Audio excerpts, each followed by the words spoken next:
என்ன கொஞ்சம் பேச விடுங்க சார்.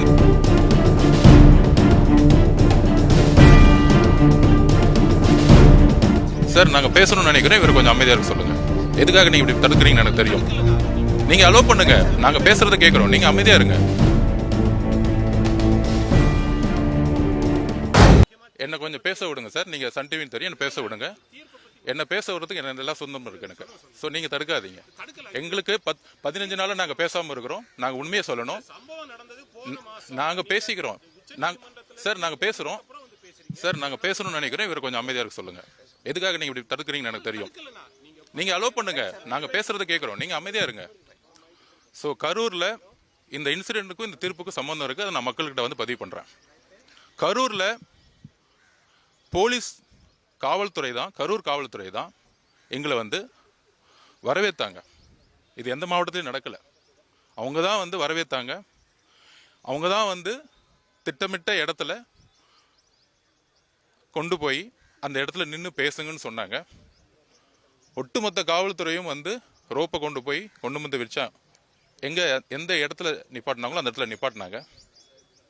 தலைவரும் எல்லாம் கம்ஃபர்டபுளான்னு கேட்டுட்டு மேலே இருந்துச்சு பேச ஆரம்பிச்சாரு.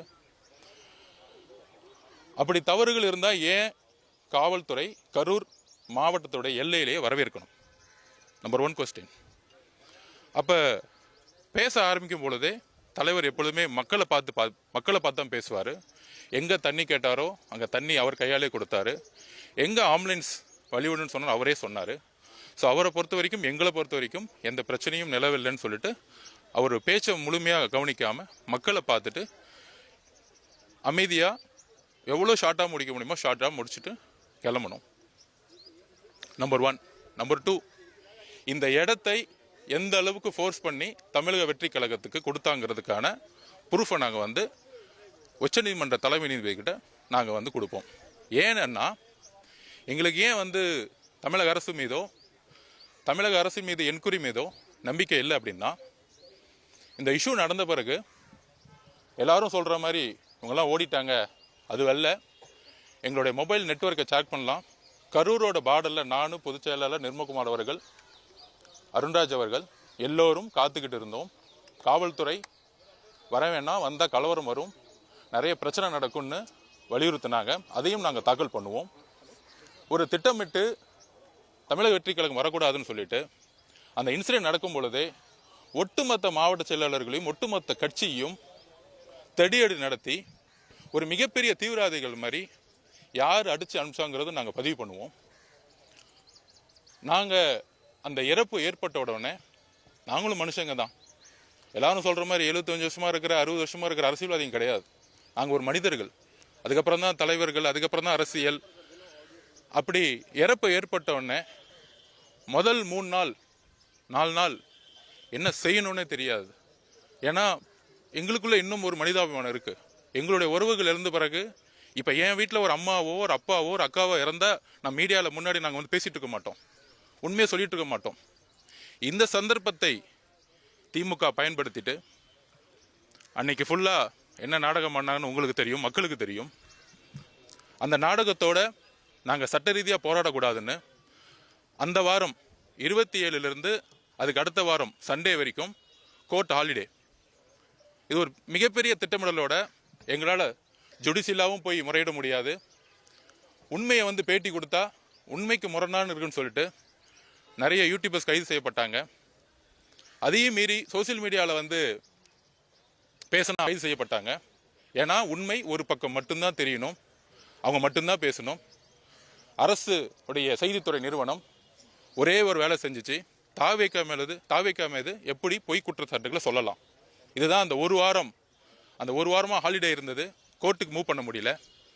அப்புறம் தலைவர் அவர்கள் வந்து இரங்கல் கொடுத்து அவங்களுக்கான இழப்பீடு தொகை கொடுத்த பிறகு எங்களுடைய மாவட்ட செயலாளர்கள் முதற்கொண்டு கைது செய்யப்படும் பொழுது, எஃப்ஐஆரில் இது கிரிமினலாக மாற்றப்படும் பொழுது, அப்போ எங்கள் தலைவர் அவர்கள் உடைய அறிவுறுத்தல் இது இந்த பிரச்சனையை வச்சு ஒட்டுமொத்த கட்சியை முடக்கக்கூடிய செயலை திமுக அரசு செய்ய முற்பட்டுருச்சுங்கிறத உணர்ந்தோம்.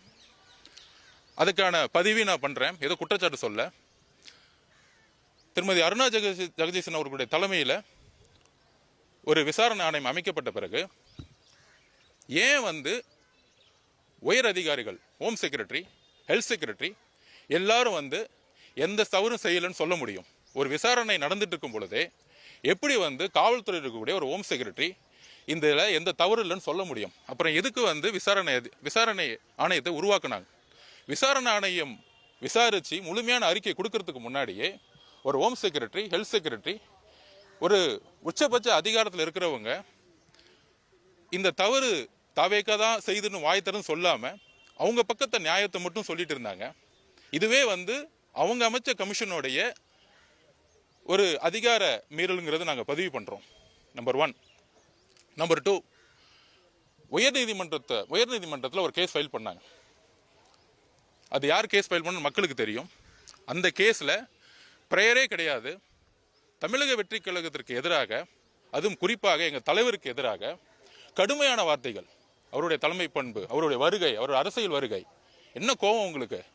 அப்போ மதுரை ஹைகோர்ட்டில் கேஸ் ஃபைல், எஸ்ஓபி பற்றி கேஸ் ஃபைல் இருக்கும்போது ப்ரேயர் வந்து சம்பந்தமே இல்லாமல் சென்னை உயர்நீதிமன்ற நீதிபதி அவர்கள் எஸ்ஐடியை ஃபார்ம் பண்ணி, அந்த எஸ்ஐடியோடைய நோக்கம் நியூட்ரலாக இருக்குமா, டிரான்ஸ்பரன்சியாக இருக்குமான்னு தெரியாது, வெளிப்படைத்தன்மையாக இருக்குமான்னு தெரியாது. ஏன்னா அந்த உயர்நீதிமன்ற நீதிபதி அவர்கள் கடுமையாக தமிழக வெற்றி கழகத்தை நாங்கள் தான் தப்பு செஞ்ச மாதிரி ஆல்ரெடி அவர் வந்து ஒரு பதிவு பண்ணிட்டார்.